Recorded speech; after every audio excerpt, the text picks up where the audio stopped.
بسم اللہ الرحمن الرحیم۔ السلام علیکم ناظرین۔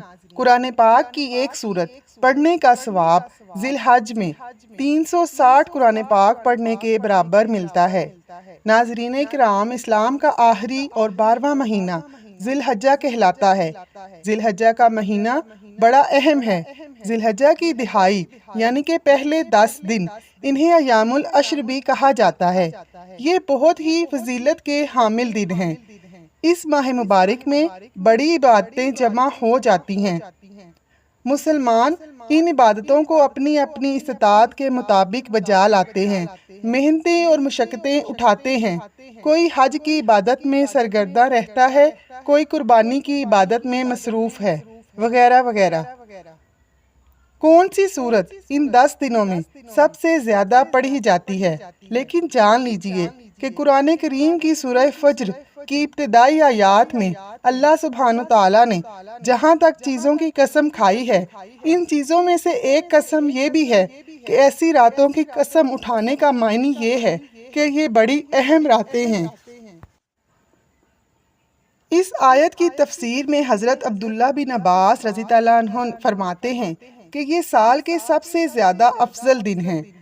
عشرہ ذی الحجہ کے اعمال کی فضیلت نہایت ہی مقدم و مکرم ہے۔ ان ایام کی عبادت اور اعمال اللہ کے محبوب ہے۔ بطور خاص ان ایام میں انسان نیک عمل کرتا ہے۔ جس قدر بھی توفیق ملے، اس توفیق کو غنیمت سمجھی جائے، پیچھے نہ ہٹے۔ انہی دنیا و آخرت میں فلاح کا ذریعہ ہے۔ وہ بندہ کتنا خوش نصیب ہوگا جو ذی الحجہ کے پہلے 10 دنوں میں 360 قرآن کریم حاصل کر لے گا۔ نبی کریم صلی اللہ علیہ وآلہ وسلم نے ایک روز اپنے صحابہ اکرام سے فرمایا، جمع ہو جاؤ، آج میں تمہیں 1/3 قرآن سناؤں گا۔ لوگ جمع ہو کر بیٹھ گئے۔ آپ اپنے گھر سے تشریف لائے اور سورہ اخلاص کی تلاوت فرمائی۔ اب صحابہ میں باتیں ہونے لگیں۔ آپ تلاوت کر کے دوبارہ اپنے گھر واپس چلے گئے۔ صحابہ میں باتیں ہونے لگیں کہ وعدہ تو 1/3 قرآن سنانے کا تھا، وہی آ گئی ہوگی۔ نبی کریم صلی اللہ علیہ وآلہ وسلم دوبارہ تشریف لائے اور فرمایا، میں نے تم سے وعدہ کیا تھا کہ 1/3 قرآن سناؤں گا، تو سورۃ اخلاص کو ایک بار پڑھنا 1/3 قرآن کے برابر ہے۔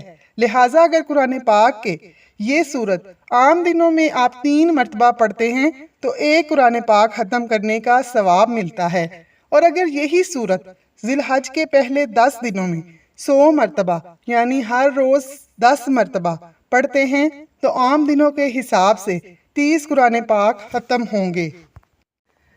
لیکن ذی الحج کے پہلے 10 دنوں میں اعمال کی جو فضیلت بیان کی گئی ہے، تو اس حساب سے علماء کرام یہ فرماتے ہیں کہ ان دنوں میں کیے گئے اعمال عام دنوں میں کیے گئے اعمال سے 70 گنا زیادہ درجہ اور فضیلت رکھتے ہیں۔ لہٰذا ان 10 دنوں میں پڑھے گئے 100 مرتبہ سورۃ اخلاص کا ثواب 360 قرآن پاک پڑھنے سے بھی زیادہ حاصل ہوتا ہے۔ سبحان اللہ۔ خلاصہ یہ ہے کہ عشرہ ذی الحج کے یہ 10 دن بڑے ہی مقدس، محترم اور عظمت والے ہیں۔ ان دنوں میں اعمال بطور خاص اللہ کے یہاں بڑے پسند کیے جاتے ہیں۔ نوافل، ذکر، تلاوت کرنا اور حج و عمرے کے لیے جانے والے اللہ کے خاص مہمان ہیں۔ وہ دعا کریں تو اللہ تعالیٰ ان کی دعا قبول فرماتا ہے، اور مغفرت طلب کریں تو بخش دیتا ہے۔ رسول اکرم صلی اللہ علیہ وآلہ وسلم نے فرمایا کہ اللہ تعالیٰ ہر روز اپنے حاجی بندوں کے لیے 120 رحمتیں نازل فرماتا ہے، جن میں ان کے لیے 60 ہیں جو اللہ کے گھر کا طواف کرتے ہیں، 40 ان کے لیے ہیں جو نماز پڑھتے ہیں، اور 20 ان لوگوں کے لیے ہیں جو صرف کعبہ کو دیکھتے ہیں۔ اللہ رب العالمین سے دعا ہے کہ ان بابرکت دنوں کی برکت سے ہمارے ٹوٹے ہوئے اعمال کو بڑھا چڑھا کر اپنی بارگاہ اقدس میں درجے عطا فرمائے، اور ہم سب کا خاتمہ ایمان پر نصیب فرمائے۔ آمین ثم آمین۔ ویڈیو کو لائک کر دیں اور کمنٹ میں اللہ کا نام ضرور لکھیں۔ اللہ آپ کا حامی و ناصر ہو۔ جزاک اللہ۔